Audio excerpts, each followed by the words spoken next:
তৃতীয় নাম্বার হইছে লড়া ছোৱালী জন্ম পালে আকিকা করা। কি করা? আকিকা। عن سلمان بن عامر بن زبي رضي الله تعالى عنه قال قال رسول الله صلى الله عليه وسلم مع الغلام عقيقة فأهلكوه عنه دما وأميتوا عنه الأذى। রাসূলুল্লাহ সাল্লাল্লাহু আলাইহি ওয়াসাল্লাম ইরশাদ করেছে প্রতিটো সন্তানৰ বাবে আকিকাৰ প্ৰয়োজন। কি প্ৰয়োজন? আকিকাৰ প্ৰয়োজন। গতিকে তাৰ তৰফৰ পৰা যদি লৰা হয় মাল গোলামি আকিকা দিব।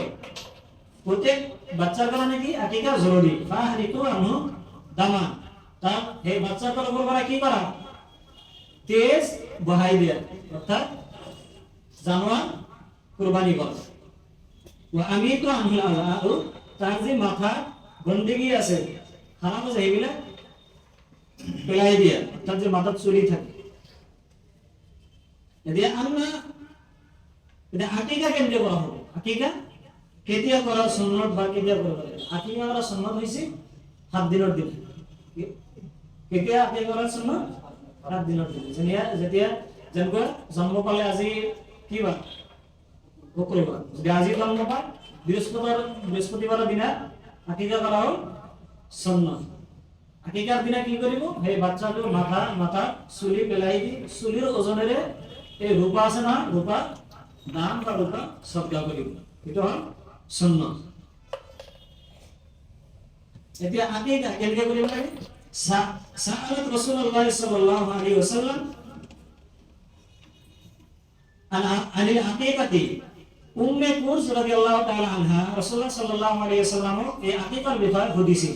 কি ফাকাল আনিল গোলাম ইশাতান। রাসূলুল্লাহ সাল্লাল্লাহু আলাইহি ওয়াসাল্লাম বলা যে যদি লড়া হয় কি হয়?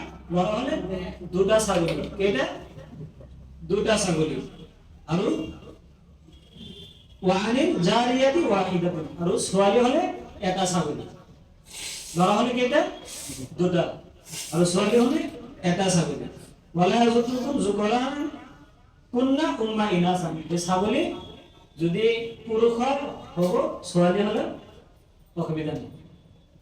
মানে যিয়ে নহয় কিয়া মাথাবাদী যিয়ে নহয় কিয়া সব যায়। 3 নাম্বার কি কর? আকিকা করা। আব্বা আম্মার কর্তব্য। 3 নাম্বার ছোৱালীৰ আকিকা করা। 4 নাম্বার হইছে এটা হল আম্মার কর্তব্য, সন্তানৰ বুকৰ গাখীৰ খোৱা। কিন্তু আমার ডিজিটাল জামানা আহিছে, আমি কষ্ট পাম, আমার কন্যাই কষ্ট পাব।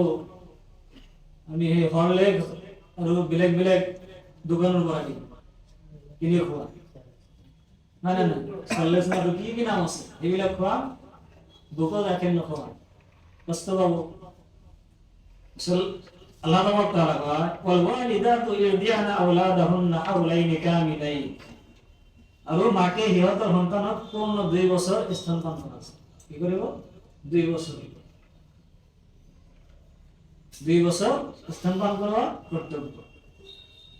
ووصينا الإنسان بوالديه حملته أمه وهنا على وهن وفصاله في عامين। আৰু আমি মানুহক তাৰ পিতৃ মাতৃৰ প্ৰতি সদাচৰণ নিৰ্দেশ দিছো। তাৰ মাকে তাক কষ্টৰ পিছত কষ্ট সহ্য কৰি গৰ্ভত ধাৰণ কৰিছে। আৰু কি কৰিছে? আনিশকুলি ওয়ালিওয়ালিদাইক ইলাইহিল মাসির। আৰু তাক স্তনপান কৰাইছে। তাৰ মাকে তাৰ স্তনপান কৰাইছে 2 বছর। এদিকে মোট প্রতি তার তোমার পিতৃ মাতৃর প্রতি কর্তব্য হওয়া, অর্থাৎ তোমার পিতা মাতার সম্মান করা। কেন? সিহঁতে তোমার 2 বছর কি করেছে? স্তনপান করাইছে। 5 নম্বর 4 নম্বর কি কর? বুকৰ গাখীৰ খোৱা। 5 নম্বর হইছে লৰা ছোৱালী যি লালন পালনৰ খরচা সেইটো বহন কৰা। লৰা-ছোৱালী খরচা বহন করা। আন কাতাদা আন আনাস আন নবী সাল্লাল্লাহু আলাইহি ওয়াসাল্লাম ইন্নাল্লাহা সাইলুন কুল্লা রাইন আম্মা ইস্তালাল। আনাস রাদিয়াল্লাহু তাআলা আনহু বর্ণিত রাসূলুল্লাহ সাল্লাল্লাহু আলাইহি ওয়াসাল্লাম কয় ইন্নাল্লাহা সাইলুন কুল্লু রাইন আম্মা ইস্তালাল। কি हर एक व्यक्ति তার দায়িত্ব আৰু তার দায়িত্বৰ বিষয়ে কিয়ামতৰ দিনা সোধা হ'ব। কি কৰা হ'ব? দায়িত্ব যেনে আমি ঘৰৰ গাৰ্জিয়ান, আমি ঘৰৰ লিডাৰ, আমি এটা ঘৰৰ দায়িত্ব। আমাক কিয়ামতৰ দিনা কি কৰা হ'ব? এই ঘৰৰ পৰিয়ালৰ বিষয়ে আমাক সোধা হ'ব। আমি তাৰ কেনেকে ৰক্ষণাবেক্ষণ কৰিছো, আমি কেনেকে লালন পালন কৰিছো, সেইটোৰ বিষয়ে কি কৰা হ'ব? সোধা হ'ব। যদি আমাক সোধা হয়, আমি তাৰ দায়িত্বশীল বুলি আমাক সোধা হ'ব কিয়ামতৰ দিনা, হয় নে নাই? তো আমাক এই লালন পালনের দায়িত্ব কার? আব্বা আম্মা। ল'ৰা ছোৱালী সন্তানৰ লালন পালনৰ দায়িত্ব আব্বা আম্মা।